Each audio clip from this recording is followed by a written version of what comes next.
Are you a watcher or are you a winner? Do you constantly spectate or watch other people win when you could be winning? Are you an active participator in your own life? When you pick up your phone and you scroll, what media, what information are you consuming that's bettering your life on average? It doesn't even have to be all the time, but on average, are you consuming more media that will help you win than you are that is keeping you at a plateau? It's important. The media that you consume, the things that you watch, the things that you ingest, it's very important because if it's not putting you ahead, ultimately it's putting you behind. And I'm not saying to compare to anyone else's journey, but for your own journey. It's doom scrolling. It's bed rotting. Is that what's helping you get to the next level? It's not. You need to be an active participator in your life.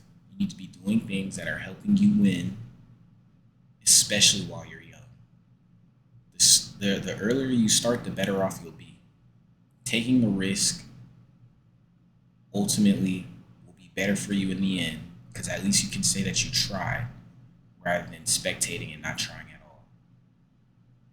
Watching someone else live your dream, watching someone else do what you could have been doing. It's time to act. It's time to move.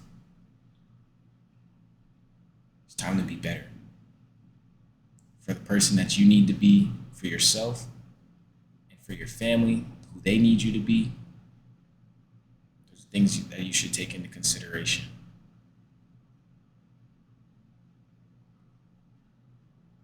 And I'm a victim of this too, a victim of myself. I enjoy watching the NBA games. I enjoy watching the NFL games. I enjoy watching other people win. I do. I like watching. I loved watching the finals.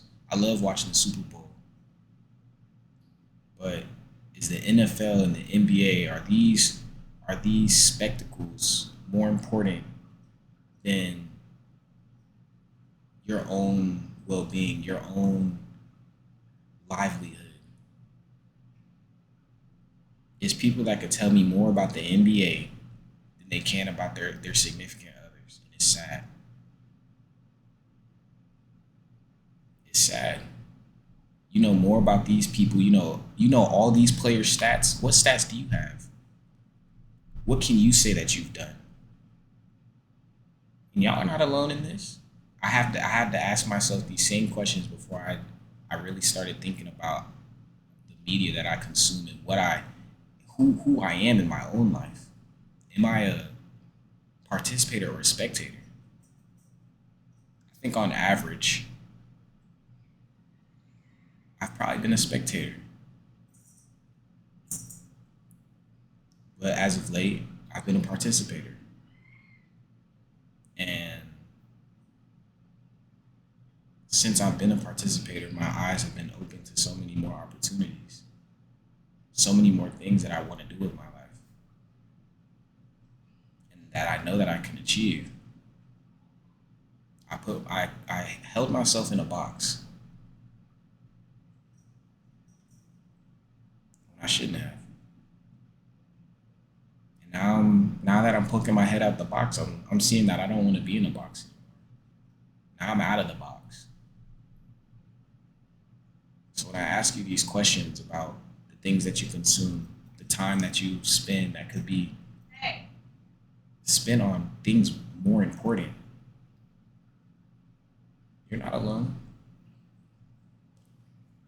I was. It's in our nature to do what is easy.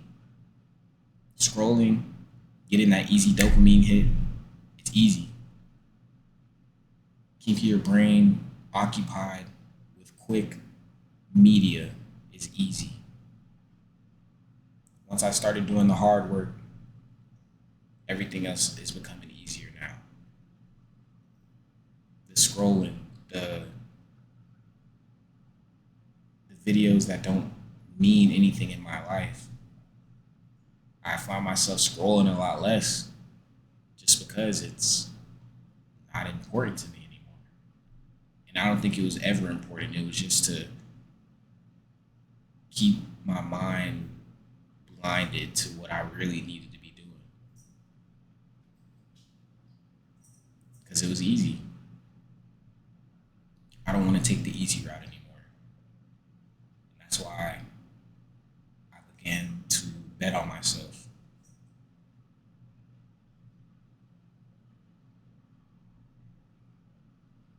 Since March, I've been unemployed.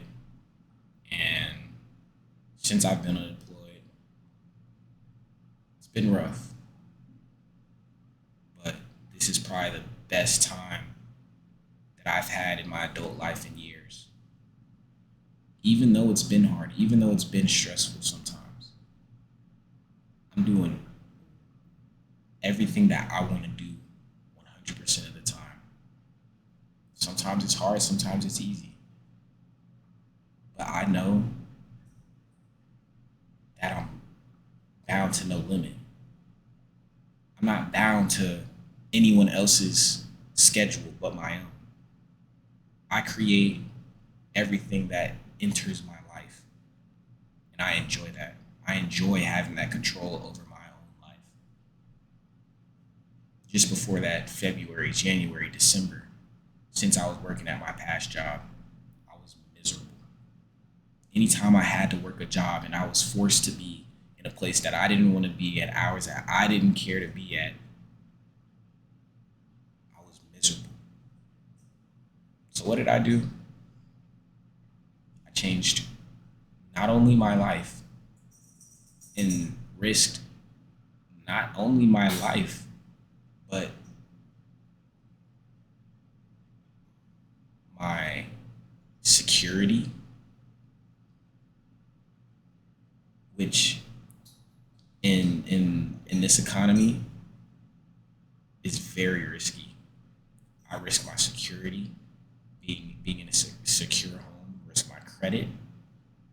There are things that I've put on the line so that I could put myself further ahead.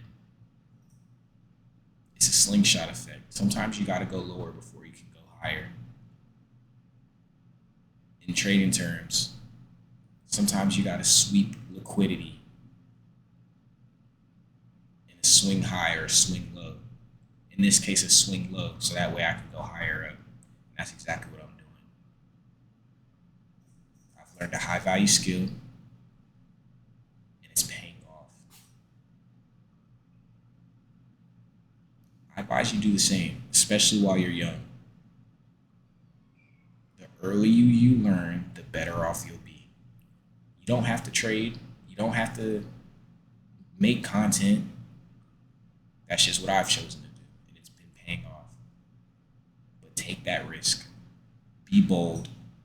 Be courageous. Be confident in yourself. Never stop giving up on yourself. The moment you give up, everything else fails around you. Don't give up. And keep people around you that believe in you.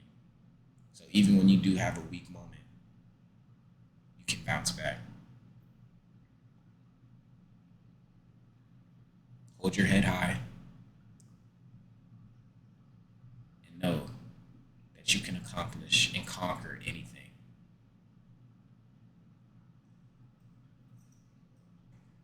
Now, after this video, analyze your life, analyze the things that you do day to day, and really sit back and think, are you an active participator or are you a watcher? Do you spectate or participate in your own life? And what are things that you can do to change it? Once you can identify these problems and create solutions for yourself, everything else will be easier. But the first part is knowing that there's a problem, being accountable for I can't even call it a mistake, but to your ignorance. Be truthful with yourself As long as you are truthful and accountable to yourself, you will make change. So make change. I'll catch y'all on the next one.